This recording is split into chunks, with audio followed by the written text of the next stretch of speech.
welcome everybody. It has been a little while since the end of the Reddit League Season 3, and today we're going to bring you our award show for Season 3. We're going to go over some of our favorite players and the best performances from the last season. Calamity is on a bit of a leave right now, so I'm joined by another regular guest on this show. Radox, how are you doing? Hey, Zotomo, I'm back. Yeah, I'm doing great. How are you?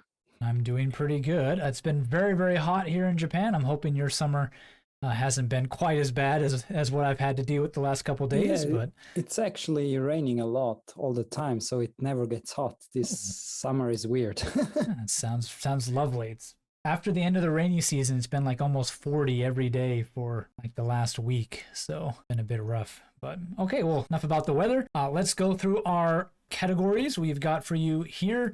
Our first category is Best Newcomer. We had a lot of newcomers, well over 20-something new competitors to this one to choose. And yeah, Radox, your choice here, pretty self-explanatory. Boxa.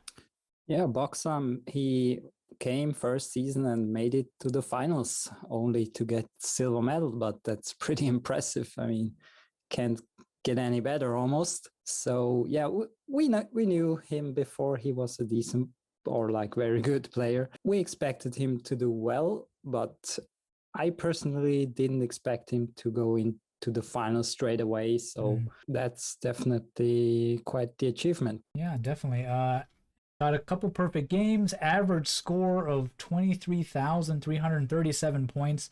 That's very, very high. I think it was the second best in all of Division 1. Of course, behind Raidman, the guy he loses to.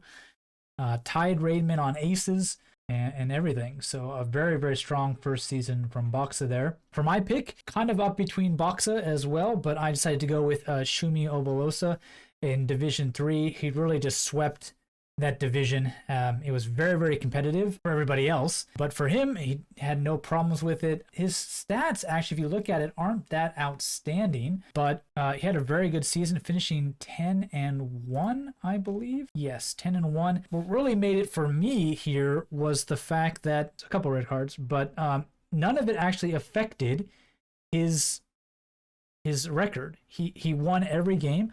So a lot of other players jumped up in the standings and moved around when the red cards were considered, but for him, it didn't make any difference. He beat everybody anyway, so a very good opening season for him there. Definitely better than I would have expected. Anything from you here on Shumi, Radox? Oh yeah, that's actually pretty interesting that he won all his game and he was able to always play his matches. Yeah, and yeah, I didn't expect him to do that well because I think like Division 3 feels like now it's like as competitive as like Division 2 was like in Season 1. Yeah, definitely. It has changed a lot, and I think like being able to win it this convincingly is a very good achievement. But then there's also like a few honorable mentions, like almost everybody who was a newcomer did quite well, it feels like. Yeah, definitely. Especially at the top, I think, and there's Einarglu, Orpheus, Clyde, there, and so many more. So there, yeah, I was very surprised that so many of them did well. Yeah, especially in the lower divisions, almost everybody towards the top of the Division 4 and 5 groups were newcomers. The returning players really struggled and were further down, not really in relegation worries too much. But yeah, those new players, especially in the lower fields, really cleaned up in terms of taking those promotion spots from people. So very, very strong group of new players. And Season 4 is just going to be unbelievably difficult, I think, with even a few more players coming in and the field is already strong as it is. It's a little bit scary for some of us average players. So... but it'll be definitely exciting. Looking forward to that next season. Okay, well then up next is our first stat highlight. This stat is the most efficient player. So to get this stat, we divide their total GeoGuessr score over all the weeks by the number of points they earned in Reddit League. And the winner is Firebon, FR, 7,506 points per Reddit League point. Shumi actually was second best in this, 7,533, so just edging out Shumi there for the most efficient score. Firebon, a very interesting player this season. Radox just totally just whiffed his first game due to technical issues, but then completely dominated after that in Division 5 and got himself promoted. Yeah, I mean, I think he's a streamer and he has been playing for a little bit. So yeah, that was an unfortunate start there, but he was able to pick it back up, and maybe a little bit lucky that he only needed 7,500 points per point. Mm-hmm. But yeah, that's how it goes. That's efficiency. Yeah, the efficiency stat is really kind of about luck almost. We could call it maybe the luckiest player, in the sense that they had to get the fewest points to get the maximum benefit for that, which is definitely a bit of luck for sure. So we'll see if his luck kind of carries over into Division 4 for next season. And good luck to him there. And hopefully there won't be any technical difficulties to set him back to begin.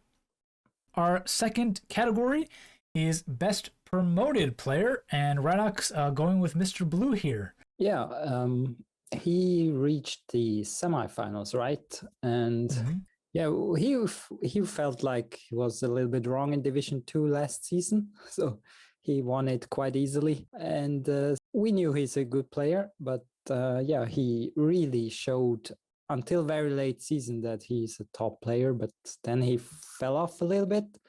But still, he's the best promoted player, if you ask me. Yeah, definitely. Finishing second overall, losing out to Raidman in the semifinal. Okay, lost to the champion then as well. So not too rough for him there. But yeah, definitely a much better fit in Division 1 than Division 2, like you said. And his stats, everything really showed that. 2 perfect games from him here. Lots of aces as well. A final record. Actually, take a look at that. Yeah, record finishing up at 7-2-2, second place. Best game of a perfect score, 29 aces, which was second most across all the divisions. An average score of over 21,000, almost 22. So another standout performance from him.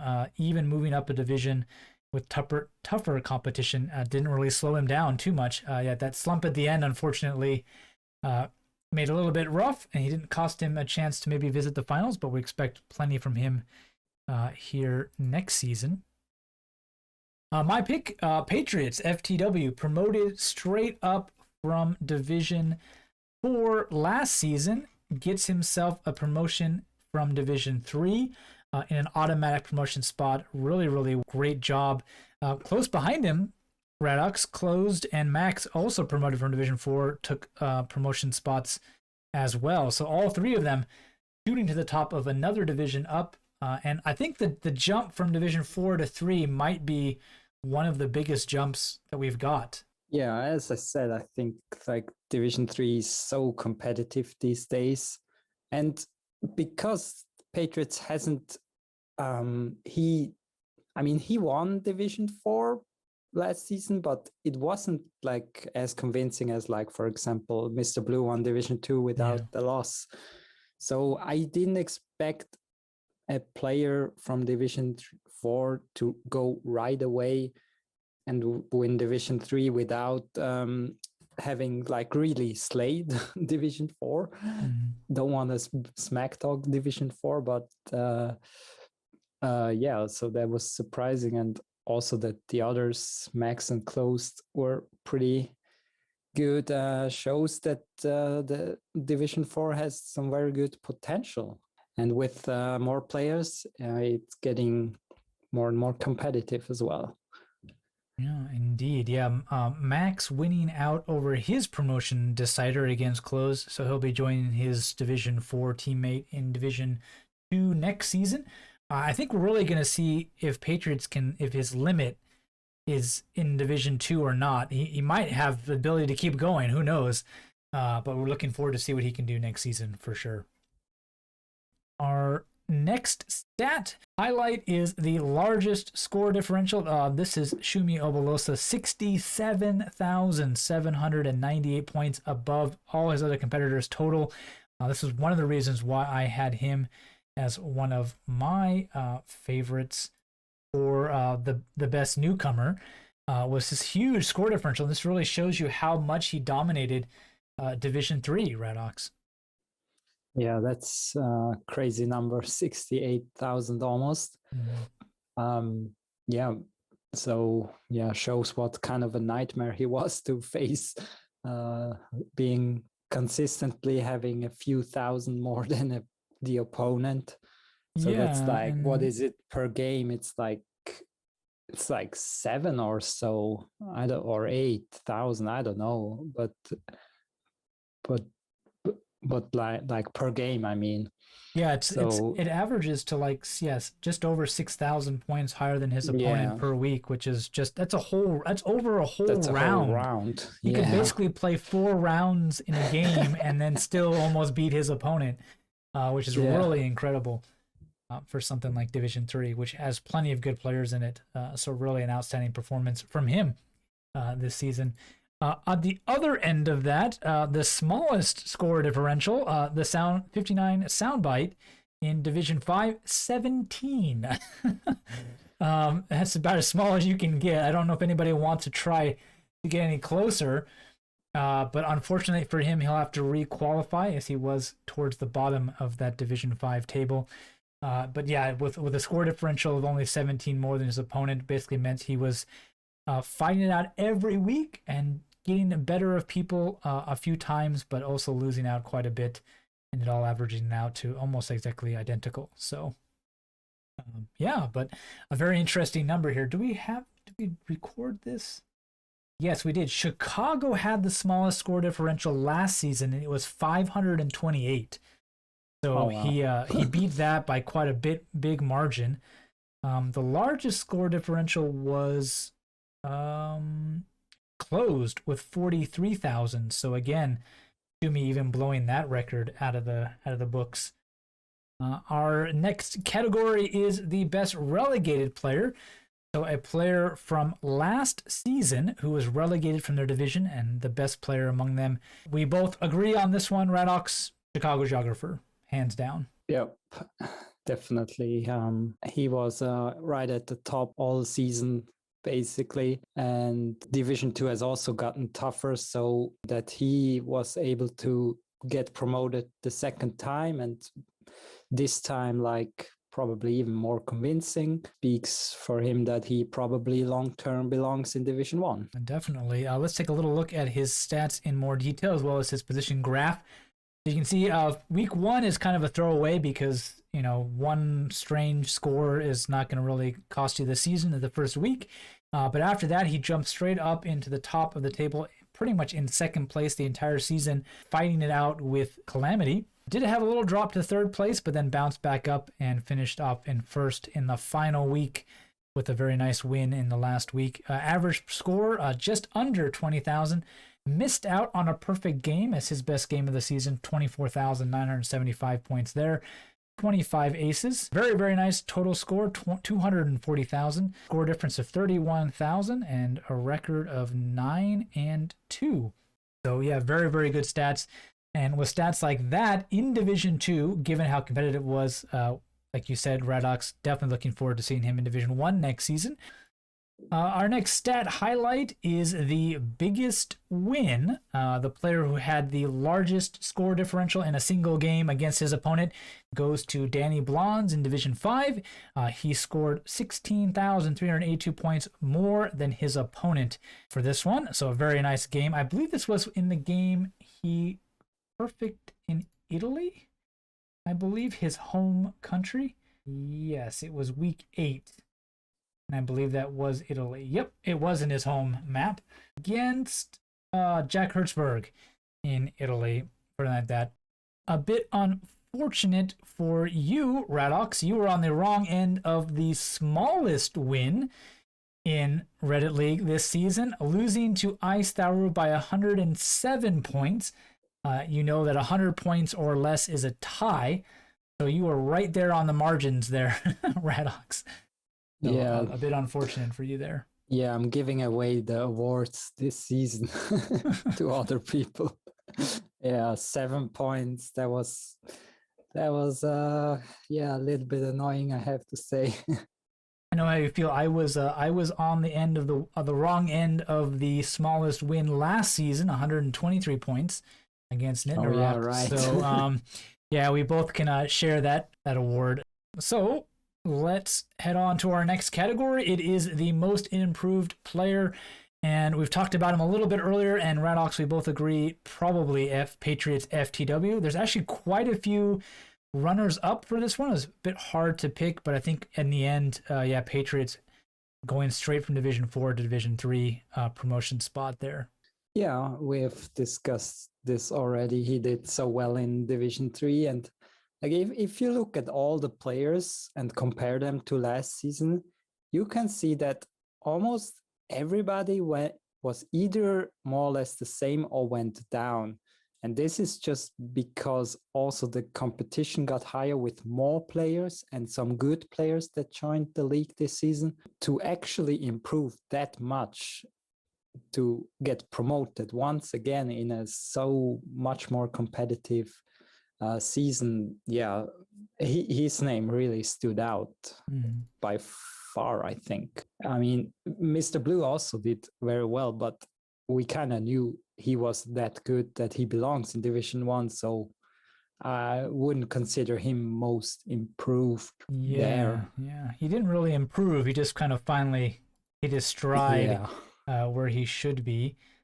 Other good mentions for people who might be up for a most improved player. That one weird girl down in Division 5 was up against a lot of new fierce competition and still managed to put up a better score than she did last season. I did the same. Was pretty much the same sort of position I was last season, but like as we've mentioned, with a lot fiercer competition in a few more weeks, I was able to still keep my spot. I was somebody like that. I mean, Giovanni has also kind of improved, right? What was it again? Oh, now I closed the document. Yeah, he was going up and down between Division 1 and 2, and this season he was straight up there in that promotion fight, losing out to Boxa in the semifinal for that. So definitely some improvement in the sense that he wasn't forced to be relegated again despite the increase in competition. Again, it's one of those things where he did so well, but he is a good player, so we kind of expect him to have done that well. Yeah, it was a little bit like that, but still he did a little bit better than expected. So yeah. I think definitely Patriots did better than expected more than anybody else. That's one way to put it. He really shone out what the expectations were from him in the beginning of the season, and so hopefully he'll be able to continue that run of form in Division 2. Okay, and I think we have our last little stat here, and that is going to be our aces. And as you would expect, Boxa Raidmen share that prize with 31 aces between them, and that just shows you right there why they were in the final. I mean, that many aces throughout the season is just quite good. The runner-up was Mr. Blue at 29, so just pipping him out there by only 2, but still quite an impressive score there.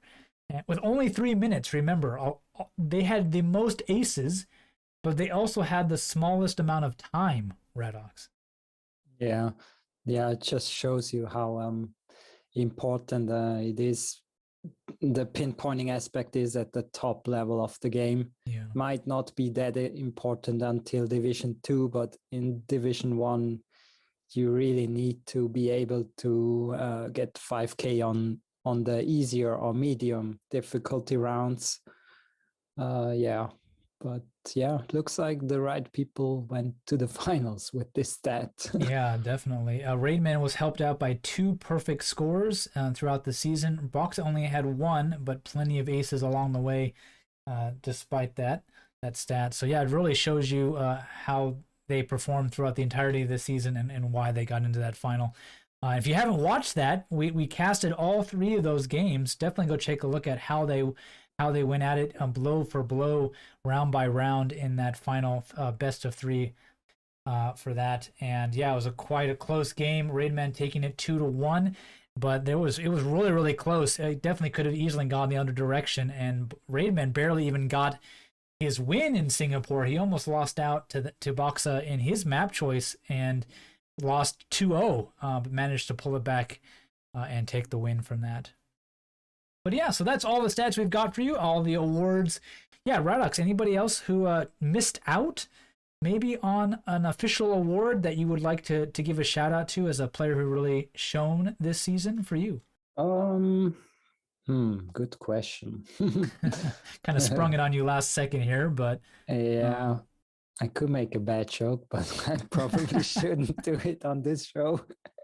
I definitely think that probably somebody who got screwed the hardest was Calamity, and that might have been the bad joke you wanted to make. Yes. He was leading Division 2 like almost the entirety of the season. Had a very kind of rough last week or two, which dropped him into the playoff for the promotion, and then got beat by Verdok, who of course was a previous Division 1 player, and his return back to Division 1, and will have to spend another season in Division 2 for that, after moving up from Division 3. So like, he was one of those that could have been a most improved, going straight from Division 3 to Division 1 in a season, but just a couple crazy weeks and a very rough promotion decider match out to Verdox here cost him that, and he kind of loses out on any other kind of award that we could have given him because of that.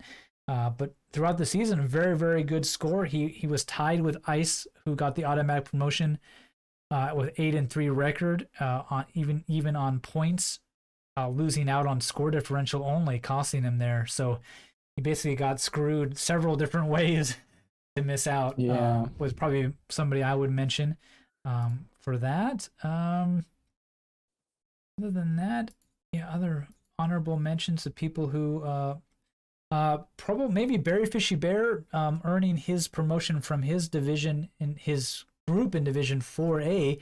Very, very strong throughout the entire season, 7-1-1, but again, not too many aces, not too great of performances, just kept winning and just had a great average season, which kind of sounds weird. But yeah, just put in solid numbers week to week when he managed to get his promotion slot. And a lot of other good players like that, Radox, for sure, who just put in strong performances.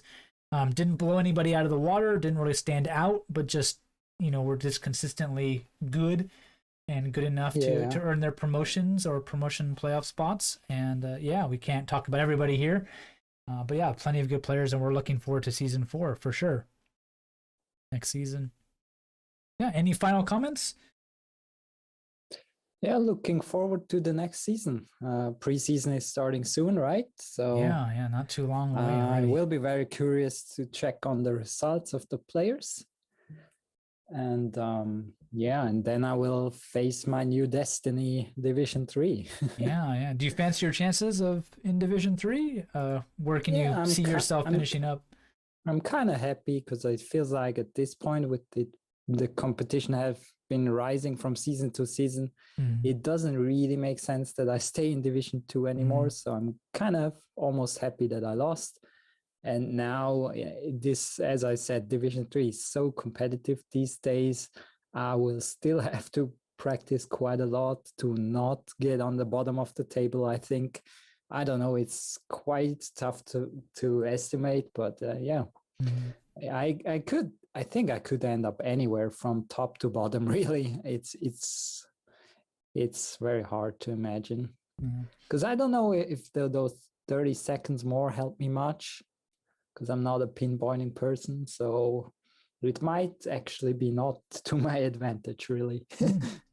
Interesting. Yeah, I kind of feel the same way. I feel like with a lot of good players being sent down from Division 3, as well as a couple very good players coming up from Division 5, my spot in Division 4 is definitely not secure very much. It's going to be a big fight again next season to stay up there. But we'll see. Maybe I'll be able to meet you in Division 3 someday if you're still there, if you don't move back up to Division 2 next season. Yeah, or maybe I come down. Yeah, I don't know. Yeah, it's really hard. It's really hard to get promoted out of Division 4. There are 20 people compared to the 12 in the other divisions, all fighting for only 3 promotion spots. So the Yeah. percentage of players able to be promoted is much smaller. You really have to do well. And if there's like some known names like Barry Fisher that has been in the community for a while and they join and they get into Division 4, then it's almost like, there's already one that I probably might not be able to beat. Yeah, exactly. And with people like Theos and whatnot coming down, we could also have some issues with trying to deal with those players. They're very, very good and will be very, very tricky indeed for me next season as well. Well, thank you all for just hanging out and talking about how the season went, talking about some really interesting stats and whatnot, and giving out some awards to some of our favorite performances. Let us know in the comments below who you thought should have won some of these awards. Who was your best improved or your best relegated or promoted player, or who was just the best player overall? I mean, Raidman obviously won, but if you had any other players that really stood out to you here, let us know, and we will see you all next time and next season. Take care. Take care. Bye.